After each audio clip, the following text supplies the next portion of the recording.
This is Kripalu TV. I'm Andrew Tanner, and today we're going to be talking with the executive chef here at Kripalu, Deb Morgan.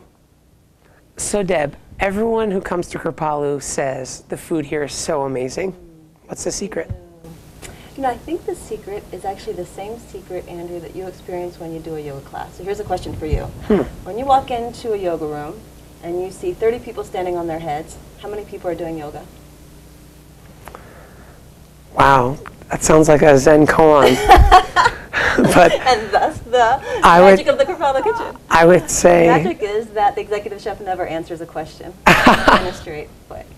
No, what would you say? Well, I'd say it really depends on the mindset of the people practicing. Yeah.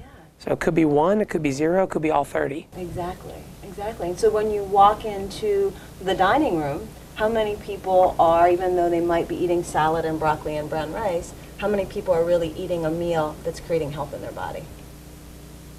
I think a lot, because here at Kripalu people are being mindful of the way they eat.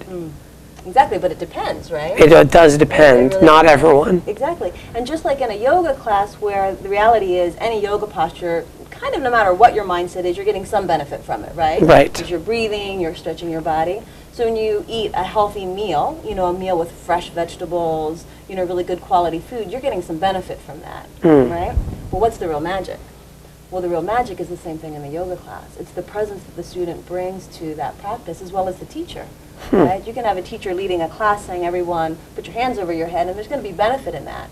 But the teacher that's standing there and being really present with themselves, when they ask the student to do that, they're getting something really different, aren't they? So same thing in the Kripalu kitchen. I feel like a key component of what makes the food great is actually everything that comes behind that food, up into the person eating it, and even the dishwashers. And it's this level of presence that's brought into the food. With your staff, you know, you've got your cooks, your chefs, your vegetable cutters, and your dishwashers. Are you training them in anything specific besides the actual tasks that they do? Absolutely. I think that's probably the biggest part of what we train. Now, some of that comes in the form of we have meetings and we talk about how presence really brings energy into something. Because let me be clear about that's what we're talking about, is what is presence? Well, when we're present with something, we're actually doing what? We're bringing energy to what we're doing.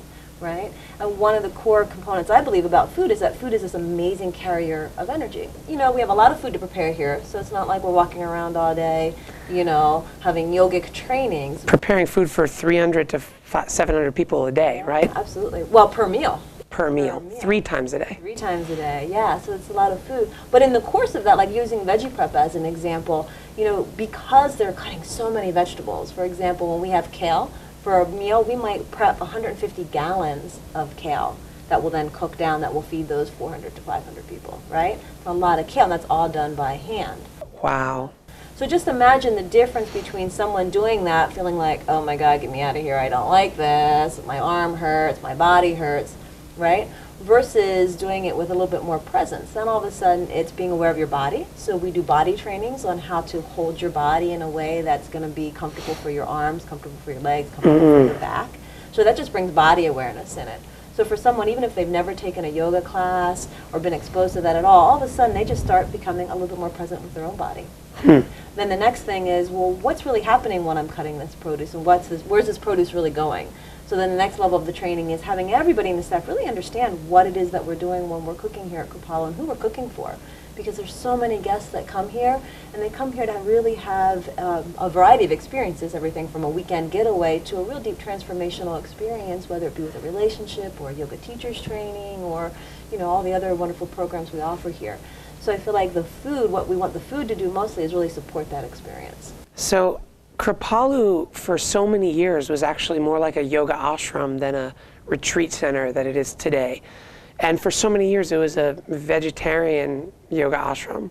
So now that there's been a new transition to actually offering some meat into the menu, you know, can you tell us about that transition and what the philosophy behind that is?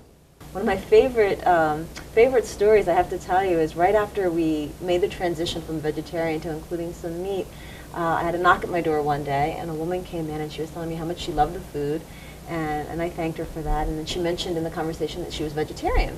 So having just made this transition, I said to her, oh, please tell me, how do you feel about the fact that we're starting to serve meat now. And this was a woman who I think she had mentioned she'd been a vegetarian for 20 years. I mean, so wow. Very, very lifelong devoted vegetarian.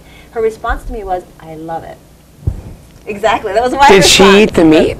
No. But I said, interesting. Yeah, exactly what I said. I said, well, tell me more. And she said, now after all these years, I've been coming to Kripalu for all these years, now I can finally get my husband to come.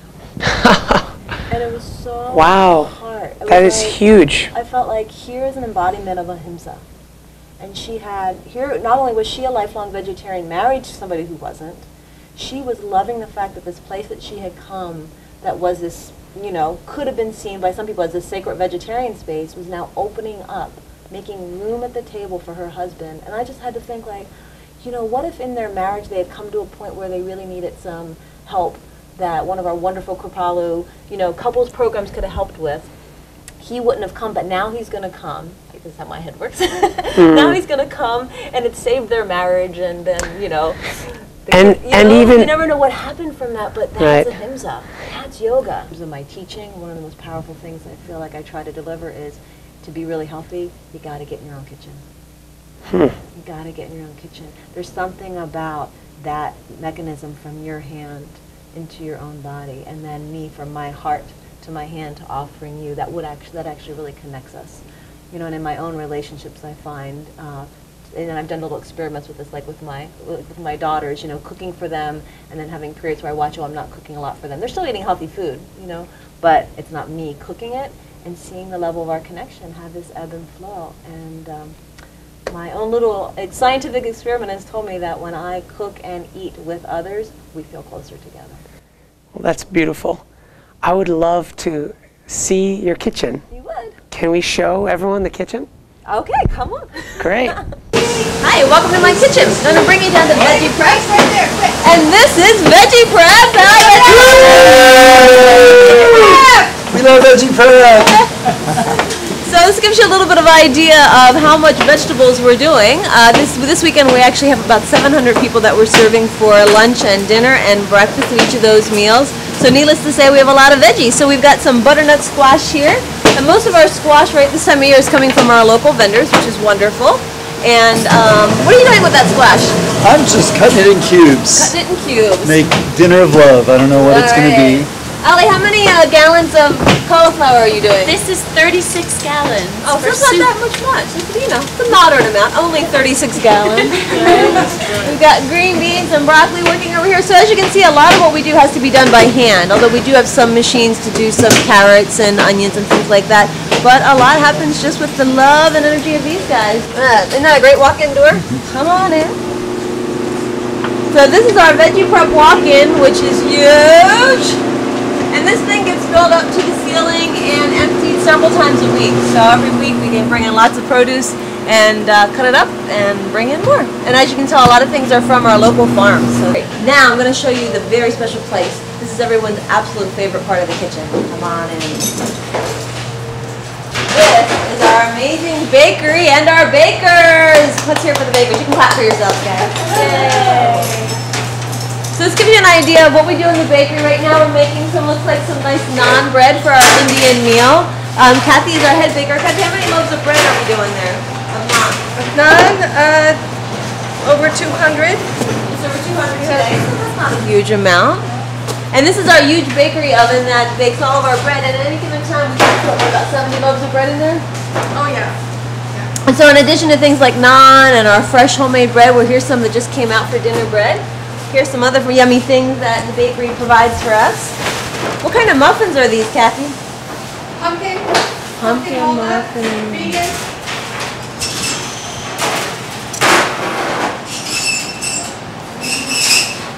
Thank you. All right, then after all that preparation, let's see what it looks like when it's all together. Here we are at the Kripalu dining room with Jack, our famous drug reader. Hi. And in we go. Welcome. Come on in, Andrew. So we've got some beautiful lemon red lentil dal, and that again goes with our Indian theme meal, so that's looking beautiful. Now we always have this beautiful salad bar, so lots of choices. Beautiful colors, huh? A range of colors. I love to see that on the plate. Yeah, and our salad dressings are all homemade here, so everything you see we've made here, and we put a variety out. So every day we'll change them up because everyone has their favorites. I love the house dressing, by the way. That's one. My favorite is the ume scallion. Ume scallion. Ume scallion. Okay, and then today's meal, we have this beautiful Indian meal. So we have the Indian rice. In the case of the chickpeas, we offer two versions. This side has cream, but the other side has coconut milk. So that if you don't want to eat dairy, same, very similar meal, just dairy-free. Right, so it's all about options. So there's always a vegan option, there's always a regular option. Yeah, different options, yeah. And then there's that beautiful naan that we saw down in the bakery. And I love that you have green in all different areas. So there's raw bar in the salad, but there's also always a steamed green. And greens, as we know, are so healthy for us in moving our digestion forward. And it's amazing Lots that of you greens at Kripalu. keep that in the diet at all times. Yeah, we saw those in the kitchen. We walked through the kitchen, there was about 60 gallons uncooked, so there they are. Wow. Good. So we're getting ready to eat now. It's time to let the hordes in. Goodbye, Kripalu. This is Andrew Tanner from Kripalu TV signing off. Great, I'm hungry. Let's go. Yeah, me too. Thank you for watching this episode of Kripalu TV. If you're more interested to hear about or read about Kripalu's food, Deb Morgan has the Kripalu seasonal menus, which are available in the shop and online. Look at that, folks. Looks amazing. Take care. Eat well. Be well. Have a great night. We're going to talk about what makes the Kripalu food experience so amazing. And the fact that she's 46, single, and really hot. Oh, no, that wasn't it. Oh, I'm so sorry.